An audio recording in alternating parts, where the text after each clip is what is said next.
दिन में इंसानी, रात में भूतिया मोहल्ला।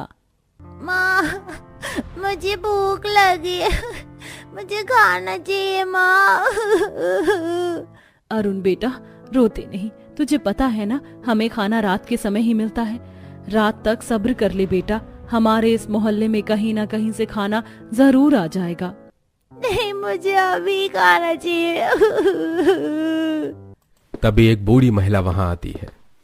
अरुण बेटा, हम लोग तो केवल रात के समय ही खाना खाते हैं। तुम्हारे बाबा और मोहल्ले के कुछ लोग गए हैं ना खाना लाने। देखना, रात तक वो हम सबके लिए कई सारा खाना लेकर आएंगे। ये छोटा बच्चा अरुण अपनी माँ जानकी के साथ इस मोहल्ले में रहता है। इस मोहल्ले का नाम अनोखा मोहल्ला है, जहाँ केवल 10 से 12 घर ही स्थित हैं। इस मोहल्ले में कई सारे निवासी अपना जीवन बिता रहे थे। यहाँ से थोड़ी दूरी पर ही एक मोनपुर गांव है, जहाँ कई सारे निवासी अपना जीवन बिता रहे थे। थोड़ी समय बाद इस अनोखे मोहल्ले के गेट के बाहर एक सड़क है जो शहर और गांव की ओर जाती है। तभी दूर सामने इसी सड़क से एक कार तेज रफ्तार से चलते हुए आ रही थी। 4 घंटे से मैं गाड़ी चला रहा हूं, पर यह अतुल का शहर आ ही नहीं रहा है। रोहन, तुमने गाड़ी इस रास्ते से क्यों ले ली? हम हाईवे से डायरेक्ट जा सकते थे ना। निशा मैप के अनुसार ये रास्ता शॉर्टकट है, हम इस रास्ते से जल्दी पूना पहुंच जाएंगे। पता नहीं अतुल भी क्यों इतनी दूर पूना शहर चला गया। उसकी शादी के लिए हमें इतनी दूर जाना पड़ रहा है यार। क्या करें भाई, अब दोस्त की शादी है तो जाना तो पड़ेगा ही ना। यह है रोहन, जो शहर का निवासी है। रोहन अपने इन दोस्तों के साथ पूना शहर अपने एक दोस्त की शादी में जा रहा है। रोहन के साथ महेश, अजीत, निशा, रिया और पायल ये सब हैं। तभी रोहन की कार जैसे ही उस अनोखे मोहल्ले के करीब आती है, तभी अचानक कार रुक जाती है। अबे वो कार क्यों रोक दी? रोहन, पहले ही हमें लेट हो रहा है। अरे कार चालू नहीं हो रही है। तभी सारे दोस्त कार से बाहर निकलते हैं और रोहन कार को चेक करता है तो कार का इंजन पूरी तरह से जल चुका था। अरे यार, इस इंजन को तो अभी अभी चलना था। सबने पहले ही कहा था तुमसे रोहन कि इस रास्ते से मत चलो। देखो, हो गई ना आफत। अब यहाँ मैकेनिक कहाँ मिलेगा हमें? तभी सामने सड़क से एक बूढ़ा आदमी चलते हुए आता है। सुनिए अंकल जी, यहाँ कोई मैकेनिक मिलेगा? हमें अर्जेंट अपने दोस्त की शादी में शहर जाना है और हमारी कार खराब हो गई। बूढ़ा आदमी रोहन और उसके दोस्तों को हैरत भरी निगाहों से घूरे जा रहा था। ये हमें ऐसे घूर क्यों रहे हैं? बाबा, यहाँ आसपास कोई मैकेनिक मिलेगा क्या? यहाँ कोई मैकेनिक नहीं है। यहाँ से गांव थोड़ी दूरी पर है, पर वहां भी कोई मैकेनिक नहीं है। अरे यार, ये कहाँ फंस गए हम? अब हमारी गाड़ी कैसे ठीक होगी? यहाँ से थोड़ी दूरी पर एक अनोखा मोहल्ला है, वहां तुम्हें एक मैकेनिक जरूर मिल जाएगा। अरे वाह, चलो हम सब वहीं जाते हैं। सारे दोस्त सड़क से पैदल चलते हुए जाने लगते हैं। वो बूढ़ा आदमी कितना अजीब सा था ना। तभी पायल पीछे मुड़कर देखती है तो वो बूढ़ा आदमी वहां नहीं था। अरे, वो आदमी कहाँ गायब हो गया? अभी तो यही था वो, इतनी जल्दी कहाँ गायब हो गया? यह अनहोनी देखकर सारे दोस्त घबरा जाते हैं। रोहन, ये किस जगह फंसा दिया तूने हमें? तभी सब चलते हुए उसी अनोखे मोहल्ले के गेट के पास आते हैं। थैंक गॉड कि हम इस मोहल्ले के पास पहुंच गए। अंदर कई सारे लोग अपने अपने काम में लगे हुए थे। तभी रोहन और उसके दोस्त जैसे उस अनोखे मोहल्ले के गेट के अंदर प्रवेश करते हैं, तभी अचानक से वहां तेज तूफानी हवाएं चलने लगती हैं। अरे, ये तूफान कहाँ से आ गया? तूफान इतना जोरों का था कि रोहन और उसके दोस्तों की हालत खराब हो जाती है। तभी तूफान अचानक से थम जाता है। शुक्र है ये तूफान थम गया। तभी रोहन और सब सामने देखते हैं तो इस अनोखे मोहल्ले के निवासी रोहन और उसके दोस्त को हैरत भरी निगाहों से घूरे जा रहे थे और वो बच्चा अरुण रोहन और उसके दोस्तों को देखकर जोर जोर से तालियां बजा रहा था। अरे, ये लोग हमें ऐसे घूर क्यों रहे हैं? और ये बच्चा हमें देखकर इतना खुश क्यों हो रहा है? मुझे तो ये इलाका ही ठीक नहीं लगता। गाइस, हम चलते हैं यहाँ से। डरो मत, ये सब लोग गांव के निवासी हैं और हम शहर के निवासी हैं, इसलिए हम सबको ऐसे हैरत भरी निगाहों से देख रहे हैं। चलो हम किसी से मैकेनिक का पता पूछते हैं। रोहन और सब अरुण और उसकी माँ जानकी के पास आते हैं। सुनिए बहन जी, यहाँ कोई मैकेनिक मिलेगा? हमारी कार खराब हो गई है। हाँ, यहाँ एक मैकेनिक है, पर वो रात को ही यहाँ आता है। रात में क्यों? उसकी दुकान शहर में है ना साहब, तो रात में ही वो यहाँ अपने घर आता है। अरे यार, अब रात तक हम यहाँ क्या करेंगे? तभी उस मोहल्ले के सारे निवासी वहां आते हैं। बेटा तुम लोग रात तक हमारे घर रुक जाओ। हाँ हाँ चलो, तुम सब काफी थक भी चुके हो तो तुम हमारे घर चलकर आराम कर लो। नहीं नहीं, तुम सब हमारे घर चलो, हम तुम्हें बढ़िया सा खाना खिलाएंगे। सारे लोग रोहन और उसके दोस्तों को अपने अपने घर चलने की बात कहते हैं। ये लोग कितने अच्छे हैं ना, ये हमें जानते भी नहीं है फिर भी हमारे प्रति ये कितना अपनापन जता रहे हैं। गांव के निवासी ऐसे ही होते हैं निशा। तभी इस मोहल्ले के सारे निवासी रोहन और उसके दोस्तों को एक सुंदर से कमरे में लेकर आते हैं। आप सब यहाँ आराम कीजिए, आपकी थकान भी दूर हो जाएगी। सब वहां से चले जाते हैं। अरे इन गांव वालों का प्रेम देखकर तो आंखें भर आई यार। चलो सब आराम करते हैं। तभी कमरे में अरुण आता है। अरुण के हाथ में एक बड़ी सी थाली थी और उस थाली के ऊपर एक लाल कपड़ा ढका हुआ था। मैंने आपके लिए खाना भेजा है। अपनी माँ को हमारी ओर से धन्यवाद कहना बेटा। ये तो हमारा फर्ज है, हम आपकी सेवा करेंगे तभी तो हमें अच्छा मेवा मिलेगा। कितना प्यारा बच्चा है ये। अरुण कपड़े से ढकी वो बड़ी सी थाली टेबल पर रखकर वहां से चला जाता है। बहुत जोरों की भूख लगी है यार, चलो खाना खाते हैं। तभी रोहन जैसे ही उस थाली के ऊपर से कपड़ा हटाता है तो उस थाली के अंदर इंसानों के कटे हुए कई सारे हाथ रखे हुए थे। यह देखकर रोहन और उसके दोस्तों की आंखें फटी की फटी रह जाती हैं। ये तो इंसानों के कटे हुए हाथ हैं। वो बच्चा हमें इंसानों के कटे हुए हाथ देकर चला गया। रोहन और उसके दोस्त काफी डर जाते हैं। तभी जानकी वहां आती है। अरे ये अरुण भी ना, साहब डरिए मत, ये सारे हाथ नकली हैं। क्या नकली है? वो क्या है ना साहब, हमारे इस मोहल्ले में रात के समय चोर आते हैं, इसलिए हम सब अपने घरों के आंगन में ये नकली इंसानों के हाथ रखते हैं ताकि चोर इन्हें देखकर डर जाएं और यहाँ से भाग जाएं। तुम्हारे इन नकली हाथों ने तो हमारी जान ही निकाल दी थी। हम सब कितना डर गए थे, अगर हमें कुछ हो जाता तो। हाँ। मेरे बच्चे को क्षमा कर दीजिए, अब वो ऐसा नहीं करेगा। तभी जानकी वो सारे हाथ लेकर वहां से चली जाती है। तभी रोहन और सब सो जाते हैं। थोड़े समय बाद जब रोहन और सबकी आंख खुलती है तो वो जिस कमरे में थे वो कमरा अचानक से एक खौफनाक खंडहर कमरा बन चुका था। ये कहाँ आ गए हम? अरे ये तो खंडहर है।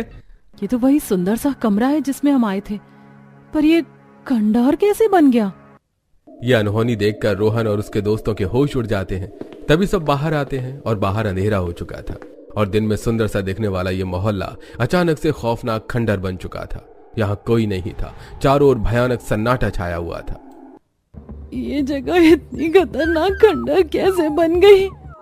ये कुत्ते इतनी भयानक तरीके से क्यों रो रहे हैं? मुझे बहुत डर लग रहा है दोस्तों। इस मोहल्ले के सारे लोग अचानक कहाँ गायब हो गए और ये जगह इतनी डरावनी कैसे बन गई? तभी सबको एक खंडहर घर के अंदर से कुछ लोगों के हंसने की आवाज आती है। आवाज उस घर से आ रही है। तभी रोहन और उसके दोस्त डरते डरते सामने एक खंडहर घर के अंदर जाते हैं तो अंदर अरुण और सारे मोहल्ले के निवासी बैठे आपस में हंसी मजाक कर रहे थे। अरे ये लोग इस खंडहर में बैठकर हंसी मजाक क्यों कर रहे हैं? तभी जानकी और सब रोहन और उसके दोस्तों को देखकर जोर जोर से हंसने लगते हैं। आप लोग हमें देखकर ऐसे हंस क्यों रहे हो? ये सब क्या है? ये जगह अचानक खंडहर और इतनी भयानक कैसे बन गई? तभी जानकी और इस मोहल्ले के सारे निवासी भयानक भूत चुड़ैल बन जाते हैं। ये सब तो भूत है। हाँ, हम सारे मोहल्ले वाले भयानक भूत और चुड़ैले हैं। अरे भागो यहाँ से। सब दौड़ते हुए इस अनोखे मोहल्ले के गेट के पास आते हैं। वो गेट खुला हुआ था, पर जैसे वो गेट के बाहर जाने लगते हैं वो अचानक से रुक जाते हैं। ये क्या हो रहा है? हम इस गेट के बाहर क्यों नहीं जा पा रहे हैं? तभी पीछे वही सारे भयानक भूत और चुड़ैल आकर खड़े हो जाते हैं। एक बार जो इंसान हमारे इस भूतिया मोहल्ले में आ जाता है वो यहाँ से जिंदा वापस नहीं जाता। अरे बाप रे, इस मोहल्ले में मेरी शादी होने वाली है और ये सारे प्रेत मेरे बाराती हैं। अब हम तुम्हें भी अपनी तरह भूत बनाकर तुम्हें मेरे बाराती बना देंगे। फिर क्या था, सारे चुड़ैल और भूत रोहन और उसके दोस्तों को मार देते हैं। अगले दिन सवेरे यह अनोखा मोहल्ला फिर से पहले की तरह नॉर्मल हो जाता है। सारे प्रेत फिर से इंसानी रूप में आ जाते हैं और सारे घर भी खंडर से नॉर्मल घर बन जाते हैं। इधर सड़क पर एक बस में कई सारे लोग बैठे थे। उस बस में एक दूल्हा दुल्हन नेहा अनुज थे। बाबा, ड्राइवर को बोल दीजिए कि आगे कोई ढाबा होगा तो बस रोक दे। इस बस में अनुज की बारात उसकी दुल्हन को विदा करके अनुज के घर ले जा रहे थे। तभी बस का ड्राइवर बस को मोहनपुर गांव के रास्ते की ओर ले जाता है। किसी से पूछ लेता हूँ कि यह रास्ता मोहनपुर गांव से होकर जाता है कि नहीं। तभी ड्राइवर बस रोक देता है तो सामने एक खेत में एक मजदूर महिला और एक आदमी काम कर रहे थे। अरे सुनो भाई, यह रास्ता मोहनपुर गांव होकर जाता है ना?